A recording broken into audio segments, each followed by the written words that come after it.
once said to me that other people don't understand how families like his, poor black families, were in a desperate existential struggle over their own children.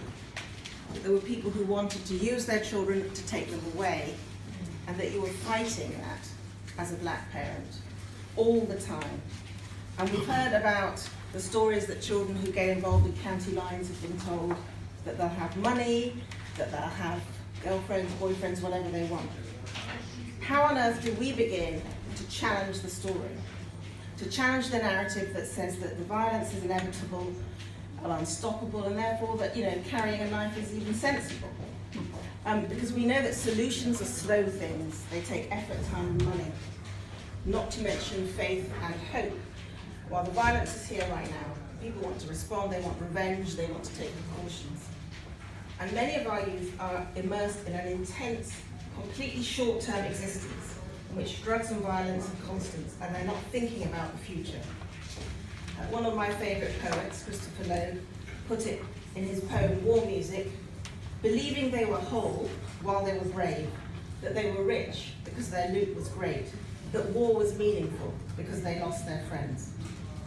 How do we change the story? If it seems strange to be talking about story and narrative in this context, I'm doing it because, as I recently learned, telling stories that people can invest in and unite around is part of leadership, of power. And I was very interested that the very eloquent young people who spoke talked about power.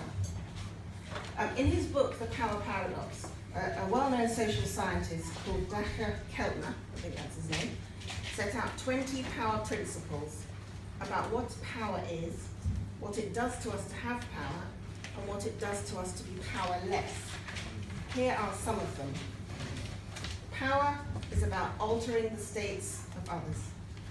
Enduring power comes from empathy. Enduring power comes from giving. Enduring power comes from telling stories that unite. Powerlessness involves facing environments of continual threat. Stress defines the experience of powerlessness. Powerlessness undermines the ability to contribute to society. And when it came to stories, Keltner says, in stories, we come to understand the difference we are to make in the world. Our identity and purpose in life are nothing more than the story we tell over the course of our lives.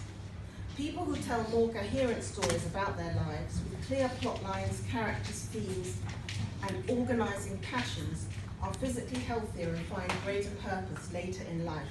To the extent that our stories have narrative coherence and encourage others, we empower them towards similar ends. Powerlessness comes from poverty, from being a member of a minority, from poor health, and causes poor health, and any other difference that's viewed negatively. It causes chronic stress and is, Keltner finds, the greatest threat to a person's promise of contributing to society, as well as to their individual health and well-being. Now his answer, he said, was to increase the value that the powerless feel they have in society will allow them to fare better. It pays to do things that dignify the less powerful, that communicate that they are worthy like everyone else. When the less powerful are given simple means to handle the stresses of their station, such as exercise, immersion in nature, or mindfulness techniques, they fare better at school and in their daily living. And reading that, as I did earlier today, thinking about these remarks, I recognised the situation that a lot of our young people are in his remarks about powerlessness, and the need for us, through creating stories that unite and creating a sense of worth, to unite with them to make things better. So applying those ideas to our situation here in London, I suggest that what we need is not just good education, but empathic, by which I mean caring and understanding educational models, to respect young people and the difficulties they face. And I think we all know the extent to which young black people are demonised very often in this society. A greater focus on positive stories that give our young people a sense of worth, regardless of achievement. but also faith in the idea that they can achieve, and I think importantly, an understanding that you can fail and you can go wrong, but you can also pick yourself up in life and still achieve. Better mental health care for all, but especially for children and young people, and a greater focus on equality and basic dignity in all aspects of life. Thank you.